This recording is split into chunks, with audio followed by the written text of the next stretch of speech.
Depan duduk siap gerak berdoa mulai.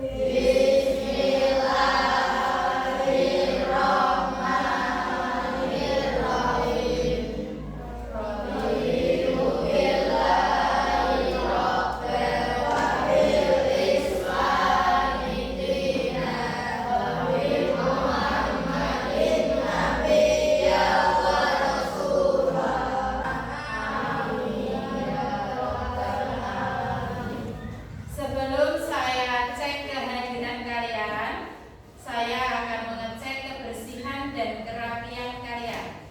Silakan tengok kanan kiri kalian. Jika ada sampah, silakan diambil dan dibuang di tempat sampah. Sudah bersih semuanya? Tidak ada sampah? Siap untuk belajar? Siap. Saya absen terlebih dahulu, kelas 7D. Adnan Angga Pranata. Hadir. Devdan Bima Putra. Ya, hadir. Mahesa Danu. Rifki Dwi Saputra. Itu yang masih pakai topi siapa ya? Ya, dilepas dulu ya. Ketika di dalam ruangan topinya dilepas. Ya. Pembelajaran pada pagi hari ini kita akan membahas Quran dan Sunnah sebagai pedoman hidup. Yang kita pelajari pada pagi hari ini adalah kandungan dari surat An-Nisa ayat 54 dan An-Nahl ayat 69. Tujuan pembelajarannya, kalian diharapkan nanti mengetahui arti kata dari surat An-Nisa ayat 59 dan An-Nahl dari ayat 64. Kemudian kandungannya apa dan apa peran hadis terhadap Al-Quran. Alur pembelajarannya nanti bagaimana? Yaitu nanti kelompok 1 dan 3 berdiskusi tentang kandungan dari surat An-Nisa ayat 59 dan kelompok 2 dan 4 berdiskusi tentang kandungan An-Nahl ayat 64. Kemudian perwakilan dari kelompok mempresentasikan hasil diskusi. Al-Quran itu adalah wahyu Allah yang diberikan kepada Nabi Muhammad yang terdiri dari 114 surat dan 6.666 ayat. Surat yang pertama turun adalah apa? Surat Al-Alaq ayat 1 sampai 5.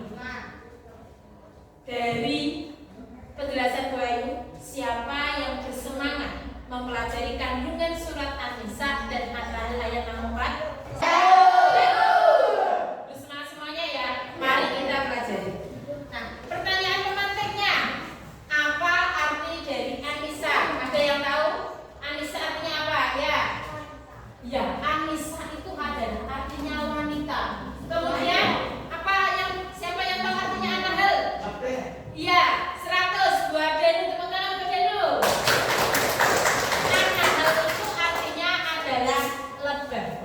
Kamu tahu kandungan dari An-Nisa ayat 59 dan An-Nahl ayat 64? Kalau mari kita pelajari. Nah, tadi kalian diminta membentuk kelompok 1 dan 3 berdiskusi dengan kandungan surat An-Nisa dan kelompok 2 dan 4 berdiskusi tentang kandungan surat An-Nahl ayat 64. Silakan membentuk kelompok masing-masing yang sudah Bu Ayu bentuk di awal pembelajaran tadi. Yang dapat kelompok? Ada yang tidak dapat kelompok? Tidak ada. Yang ada dapat semuanya ya.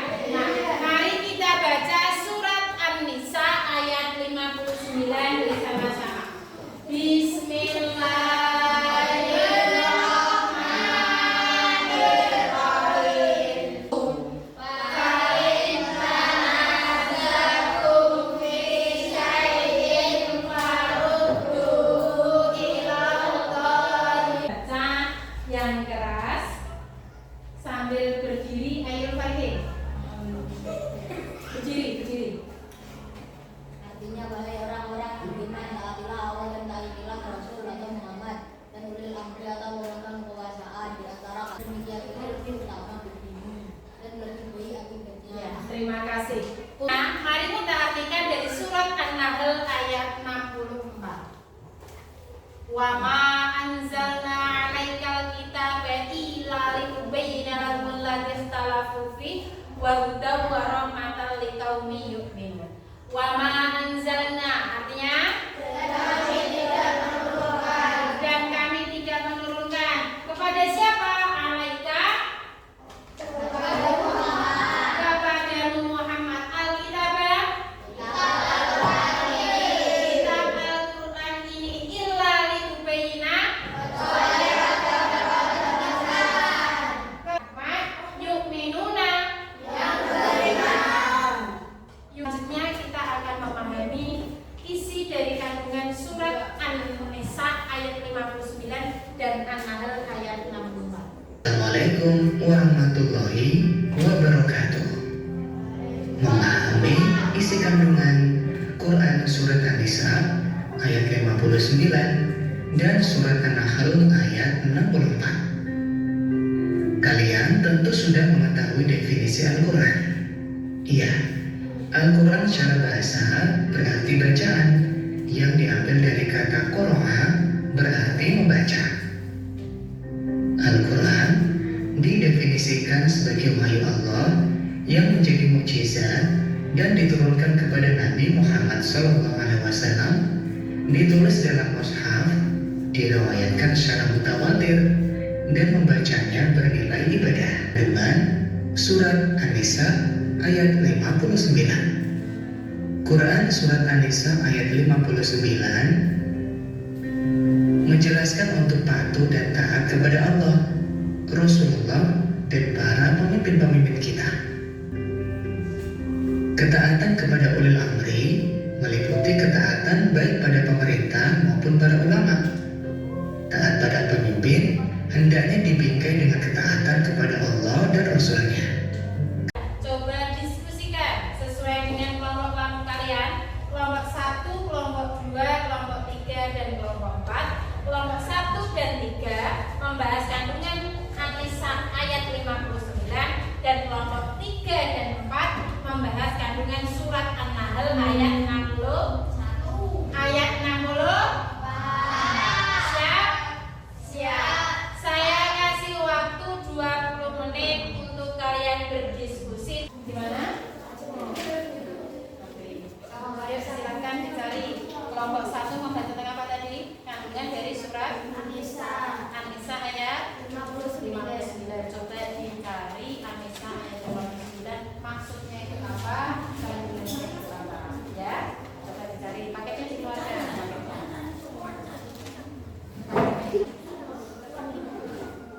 Mana An-Nisa ayat 59 dicari?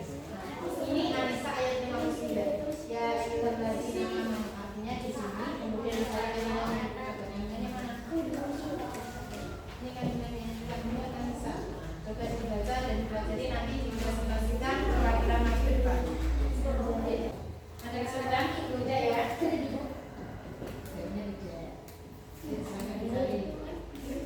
Kandungan dari surat An-Nahl ayat 62. Jadi kandungan dari surat An-Nisa ayat 59. Waktu sudah habis, silakan maju ke depan untuk kelompok 1 mempresentasikan hasil diskusinya, yaitu kandungan surat An-Nisa ayat 59. Kepada kelompok 1 silakan. Tepuk tangan untuk kelompok 1. Assalamualaikum warahmatullahi wabarakatuh. Waalaikumsalam warahmatullahi wabarakatuh. Selamat pagi teman-teman dan Ibu Ayu yang saya hormati. Kami dari kelompok 1, kami senang sekali bisa berada di hadapan kalian hari ini. Dalam kesempatan ini, saya akan mempersembahkan sebuah presentasi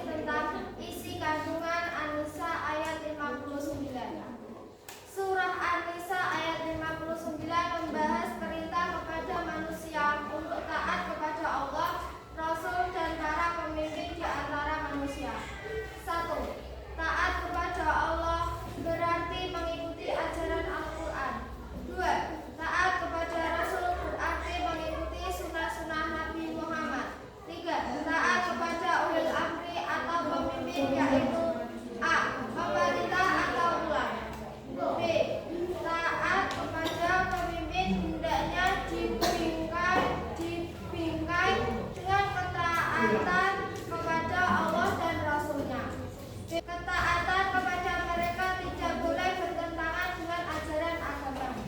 Dengan demikian, saya mengakhiri presentasi saya. Semoga apa yang telah disampaikan dapat memberikan inspirasi dan pemahaman yang baik. Terima kasih atas perhatian dan kesempatan yang diberikan. Wassalamualaikum warahmatullahi wabarakatuh. Waalaikumsalam warahmatullahi wabarakatuh. Kandungan dari surah An-Nisa ayat 59. Allah memerintahkan kita untuk apa tadi? Taat kepada Allah, Rasul, dan ulil amri. Ya, tepuk tangan untuk presentasi kelompok 1. Selanjutnya, presentasi dari kelompok 4, kandungan surat An-Nahl ayat 64. Kepada kelompok 4 disilakan. Beri tepuk tangan untuk kelompok 4. Assalamualaikum warahmatullahi wabarakatuh. Waalaikumsalam warahmatullahi wabarakatuh. Halo semuanya, kami dari kelompok 4. Pagi ini kami ingin mempresentasikan mengenai kandungan An-Nahl ayat 64.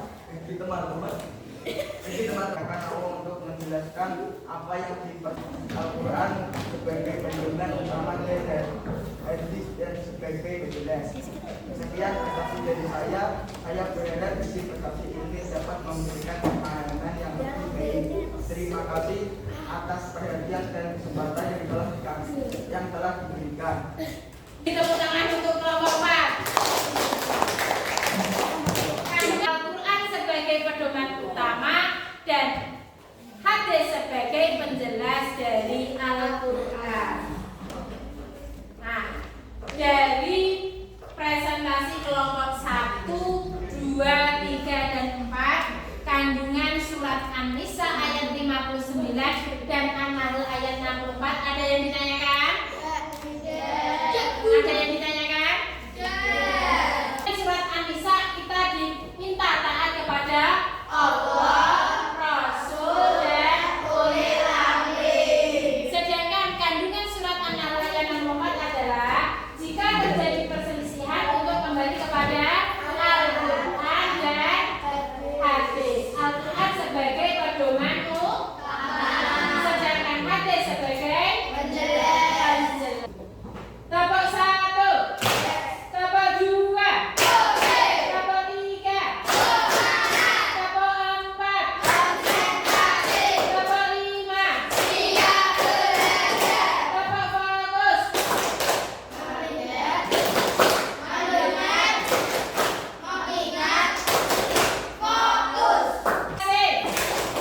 Aku konsentrasi karena aku ingin tahu dulu berbicara, aku yang mendengarkan. Siap? Siap ya? Nah, untuk pertemuan berikutnya adalah akan membahas tentang peran hadis terhadap Al-Quran. Akan membahas tentang peran hadis terhadap Al-Quran. Apa yaitu ada peran bayan takwil, bayan tafsir, dan bayan takwil. Mari kita tutup pelajaran pada pagi hari ini dengan bacaan hamdalah bersama. Jangan lupa belajar, jangan lupa jaga kebersihan, jaga kesehatan untuk kalian. Belajar yang giat agar prestasi yang kalian dapatkan dapat bermanfaat untuk diri kalian terutama dan keluarga terutama ketika sampai bersekolah. Saya akhiri.